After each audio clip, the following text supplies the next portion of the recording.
everybody. So today we're talking about the 5 questions that everybody asks me about moving to Wichita Falls, and we're getting started right now. Stay tuned.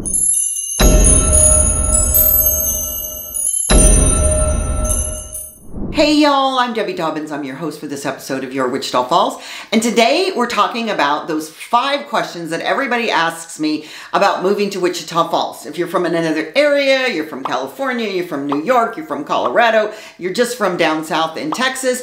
And one of the greatest things I can share with you is a relocation guide. So if you're interested in that after you're done with this video, there's a link here for you to get that. But let's just start with the 5 basic questions that everybody asks about moving to Wichita Falls, because as a real estate entrepreneur here, I see the town in so many different lights, and you may hear somebody complain about one thing and love another, but for the most part, it's one of the most fabulous places on the planet to live. So let's get started with number 1. The number 1 question is, what is the climate like? Or in layman's terms, what's the weather like there? One of the very first things that people moving to Wichita Falls ask me about constantly is, what's going on with that weather? We hear that it's hot. Well, it is. It's hot during the summertime, but oh my goodness, I've shared this on so many videos. I moved here from Southern California. I lived in a place called Temecula, California, and inland of the beaches, because everybody thinks that California's got all these beaches. People that live in California hardly ever go to the beaches unless it's on a holiday, and then there's a gazillion people there. But I digress. This city is amazing because it's got like a humid subtropical climate. And when I say that, it's not super humid, okay? Because I love going to Playa del Carmen and Florida, that's humid. It's not that. It's got hot summers and mild winters. So when I say hot summers, let's just be honest. We have a race started a number of years ago, and check out my video, Hotter Than Hell 100. It's called the Hotter Than Hell 100. And that's for a reason, because in August, we're talking about 100-degree temperatures. And the thing is, oh my gosh, there's people that want to live in Phoenix, Arizona. Oh my gosh, that's an oven. Las Vegas, Nevada, there's another oven. Southern California, inland, 100-degree temperatures in the summer. So we're not unusual. It's just hot sometimes in places in the summertime. That's why they call it summer. The greatest thing though is we have air conditioning, we have pools, we have lakes, we have places you can go to get out of the heat, but also places to have fun in the heat. And the greatest thing is that we have mild winters. Now, I did a video or a little TikTok, I think yesterday, because it's been raining here, a little, not raining constantly, but on and off this whole springtime.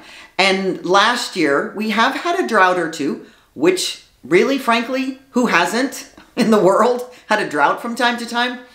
We had one last year, and it started the week into spring. It started being 100+ degrees. That was an unusual year, and I was praying for a normal spring, which this has been lovely in 2023. These summers can be super hot, but spring, oh my gosh, spring and fall here are to me just heaven. And we have been having the mildest spring. We're almost in June, and it's been hardly over 80 degrees. We've had these beautiful thunderstorms. Wow, what a Memorial Day. You hear that thunder? Oh my God.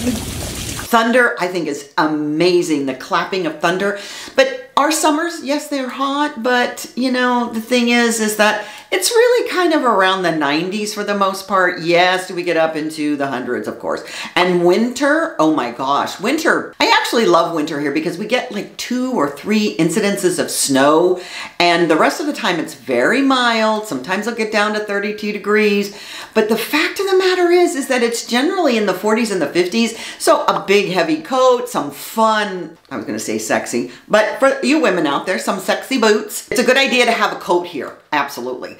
But the fact is it's so amazing that the temperatures are very, very mild, at least in my very humble opinion, because I've traveled the world, and there are places in the Dakotas and some of those Midwest states that Chicago, so flippin' cold. So we have mild winters, we have warm summers, and we have magical spring and fall. My favorite time of the year. Open the windows, let the beautiful air come in, and hang out on the patio. So, second question that I always get. Cost of living. What is all about this cost of living here? If you've watched this channel at all, you know that I go on and on and on about the cost of living here. This question comes up all the time because people research coming to Wichita Falls. A lot of people come here because their jobs send them here, vis-a-vis the military. They get PCS'd here and they want to know, where are they moving to? What's the cost of living?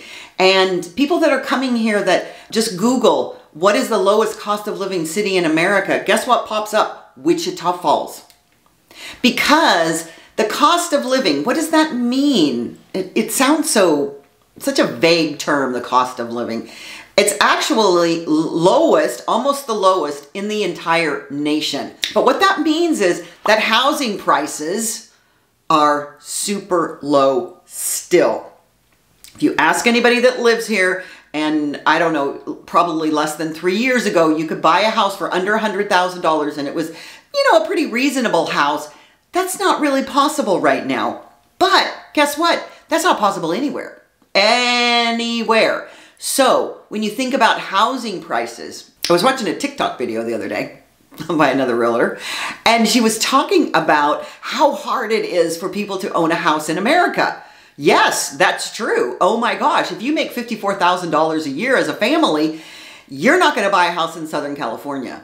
You're barely going to afford rent, but you can here. Oh my goodness, that's crazy. $54,000 a year, you can own a house. You can own a house. That's amazing. Very little down. But the other thing is that the utilities are less expensive and so are the groceries. Now, I will have people say to me all the time, the utilities are expensive because the basic state of Texas is on the electrical grid. Here's the thing is, utilities are what you make of them. If you got that thing cranked up, to the heat in the wintertime and cranked down for the cold in the summertime, you're going to pay extra.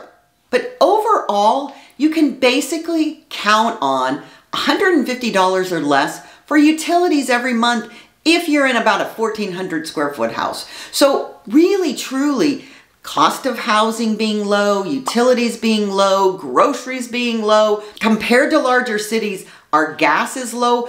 But here's another great thing is that you're not driving constantly because we don't have any traffic here. So it's just really incredible and appealing to those people and those families looking to relocate. So I really highly recommend that if you've been thinking about going to or moving to a place that is financially friendly, that is community friendly, that has a low cost of living, this is the place. The third question that I get all of the time, what employment opportunities do you have there in Wichita Falls? That is such a big topic, and I think I've done a video on it a little bit. People moving to Wichita Falls always ask me this question, what opportunities are there available to have a job, to get a job? Well, I run a little tiny group of about 26,000 people, and constantly there's advertising for jobs available. Now, granted that there's jobs that start out at $15 an hour, which, think about this 2 years ago before the pandemic, the country wanted to make the minimum wage $15 an hour. And in a community like this, that didn't seem possible. But the world changes, life has changed. And really, truly, even the lowest paying job is $15 an hour here. And there are tons of them.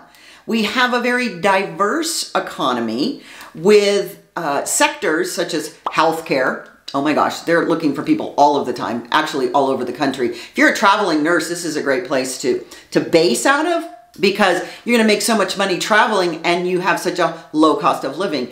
Education. We have a need for teachers all the time here. And there's private schools available. There's starting your own education, your tutoring. I'm very big on entrepreneurship. Manufacturing, oh, we have that all over the place. Those jobs start at much higher than $15 an hour. And then there's government jobs. The city, the county, there's so many opportunities really truly in our area. And the fact is that what you want to do is begin to research the specific industries and or companies that align with your skills and career goals to get the idea of the employment prospects that are here. And I always say that this is such a great place if you are a remote worker. So if you're getting paid by a company in California or in a state that pays a very high wage, this is such a great opportunity because you get paid those high rates. You don't have to pay for their cost of living, and you have an amazing, lovely community to work in. So it's a great opportunity for all things across the board when it comes to employment, careers, entrepreneurship. And the one thing that I say all the time, if you're going to start a business here, a small business, being a big fish in a little pond, I love it. So, number 4, the thing that people always ask me about is, what is there to do in Wichita Falls? Well, I want to specifically speak to people that want outdoor recreation information because we have a lot of things going on in our outdoors opportunities. And people that are new often ask about, well, what do you do? What's out there? And this is amazing because our city has more parks in it than I think any other city in Texas. That's number 1. We have parks everywhere. So if you're into parks, that's fantastic. We have Lucy Park, which is absolutely huge and phenomenal. And there's so many, I can't remember. I've done videos on Lucy Park. We'll put it up here. I think it's 120 acres. It's crazy. There's so many things going on at Lucy Park. But we also have nature trails and we have lakes, and I've done videos on all of the lakes in the surrounding areas. Lake Wichita is got all of this history. Here's a video on the history of Wichita Falls because Lake Wichita used to be a destination for Hollywood elites. It was just, there's so much history in our community. But the Lake Wichita is a popular spot for boating, fishing, and hiking, and now everybody wants to live down there, so the prices of houses have gone up a little bit down by the lake. But the Wichita Mountain Wildlife Refuge, which is just right across the border in Oklahoma, lovely day trip. It is so fabulous. And it's a great destination for hiking, wildlife, viewing, camping. Oh my gosh, outdoors is happening all over the place. And so the Wichita Nature Bluff is another great place right in town that you feel like you're not even in town. So check out this video on the nature bluffs. So the number 5 question that people ask me about moving to Wichita Falls is, what is the community like and what kind of amenities do you have? So when you're moving to a new place, people always want to know, well, what's available in the community? And I find that sort of fascinating because we do not have anything that other big cities don't as far as shopping. We have it in a smaller, compact way. So instead of having TJ Maxx, Marshalls, and a Home Goods, because they're all owned by the same company, right now we only have a TJ Maxx. Actually, Home Goods is on the way. Woohoo! So people are coming to Wichita Falls. The town is growing, and so the shopping is becoming greater and greater and greater. But the greatest thing that we have is it's a tight-knit community with, I'll just say, a friendly atmosphere. We are here as a community, and one of the greatest things and the thing that people say the most about Wichita Falls is the people are so friendly. So in and of itself, that's just a bonus for moving to a community that offers amenities such as shopping centers and restaurants. We have everything you could possibly imagine. And now the Metroplex is so close because the suburbs have grown so much. An hour and a half, you can be in a bigger shopping center. You can find more restaurants and more entertainment. But we have live theater here. We have 2 live theaters that have amazing performances. We have great shopping centers, amazing restaurants. Check out my homegrown restaurant video here, which is fabulous. We have museums, we have art, we have festivals, We have community events. And it's so incredible. So literally check out or request the relocation guide, because it'll talk about the things that happen on a yearly basis, but then there's all of these other activities that happen in between. So there's so many things going on in Wichita Falls. I hope that you got some insight to the 5 basic questions that people are asking before they move here or looking forward to moving here. And if you have anything that you want to know about real estate, about the lifestyle, about all of Wichita Falls, you can schedule a Zoom meeting with me, and there's a link in the first comments below. Love to reach out, love to share about Wichita Falls, and as I always say, y'all come back now. You hear?